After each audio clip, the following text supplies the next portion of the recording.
तो चलिए सबसे पहले देखते हैं कि बीजेपी की विरोधी पार्टियों ने राष्ट्रपति चुनाव को लेकर पश्चिम बंगाल की सीएम ममता बनर्जी की अगुवाई में दिल्ली में एक बैठक बुलाई। इस बैठक के बाद सीएम ममता बनर्जी ने सभी विरोधी दलों से अपील की कि वो राष्ट्रपति उम्मीदवार के साथ साथ बुलडोजर पॉलिटिक्स पर भी एकजुटता दिखाएं। विरोधी दलों का आरोप है कि बीजेपी बुलडोजर का डर दिखाकर विरोधियों की आवाज दबाना चाहती है। बुलडोजर पॉलिटिक्स बीजेपी के टेरर पॉलिटिक्स का अहम हिस्सा बन गया है। बीजेपी सरकार के विरोधियों की इस चिंता पर अब हाईकोर्ट के जज और वकीलों ने भी साथ देना शुरू कर दिया है। बुलडोजर से घरों को गिराने के औचित्य पर सवाल उठाते हुए तमाम याचिकाएं सुप्रीम कोर्ट से लेकर देश की अलग अलग अदालतों में लंबित हैं। यानी बुलडोजर पॉलिटिक्स पर कानूनी फैसला आना बाकी है। बावजूद इसके बीजेपी के शासन वाले प्रदेशों उत्तर प्रदेश, मध्य प्रदेश और गुजरात में बुलडोजर पॉलिटिक्स जारी है।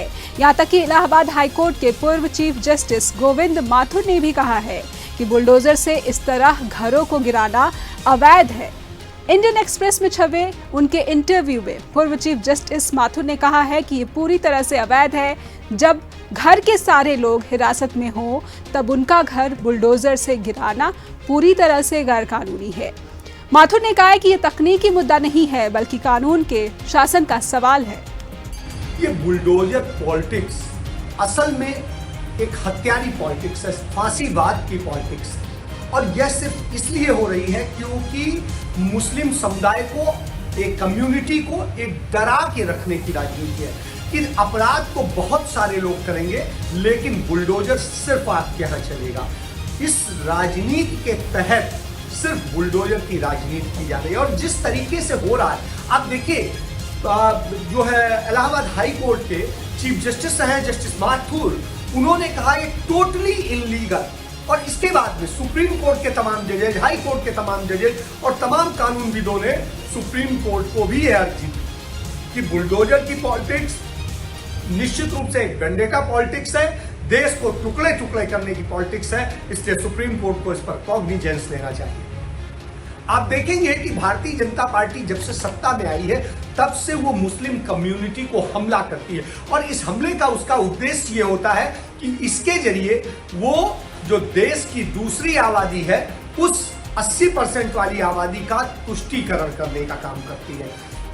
वो उसकी जो एक मन में दबी हुई कुंठाएं हैं उन कुंठाओं को उभारने का काम करती है।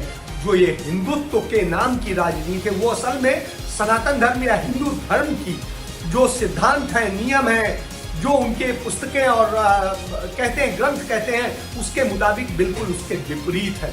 हिंदू धर्म तो कहता है सर्वधर्म जो है सर्वजन सुखाय सर्वजन हिताय की बात करता है, वो वसुधैव कुटुंबकम की बात करता है, और जो धर्म सबको जोड़ने को और सबको अपना परिवार मानने की राजनीति करता हो, बात करता हो, उसके साथ में आप हिंदुत्व के नाम पर हमलेवर हत्यारी राजनीति करें तो ये बुलडोजर की राजनीति वास्तव में इसकी है।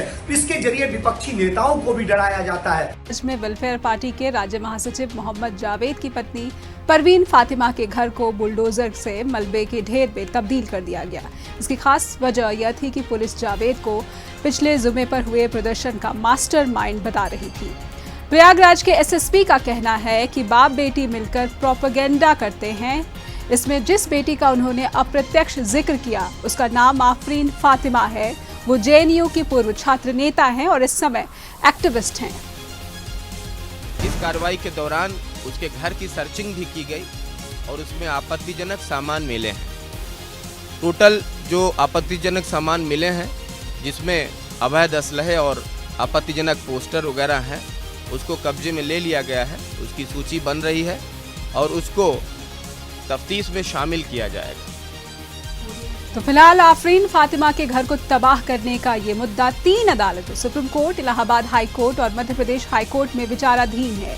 इन्हीं याचिकाओं में राज्य के नगरपालिका और शहरी नियोजन कानून के कथित उल्लंघन के बहाने घरों को बुलडोज करने को मौलिक अधिकारों और उचित प्रक्रिया का उल्लंघन बताकर अदालतों के सामने चुनौती दी गई है। आपको बता दें कि सुप्रीम कोर्ट ने भी इस मामले में यूपी सरकार को नोटिस भेजा है। पूछा है कि क्या ये रिटेलिएशन तो नहीं है यूपी गवर्नमेंट का। चलिए नजर डालते हैं कि हाल ही में बीजेपी शासित प्रदेशों में कहां-कहां बुलडोजर चलाए गए।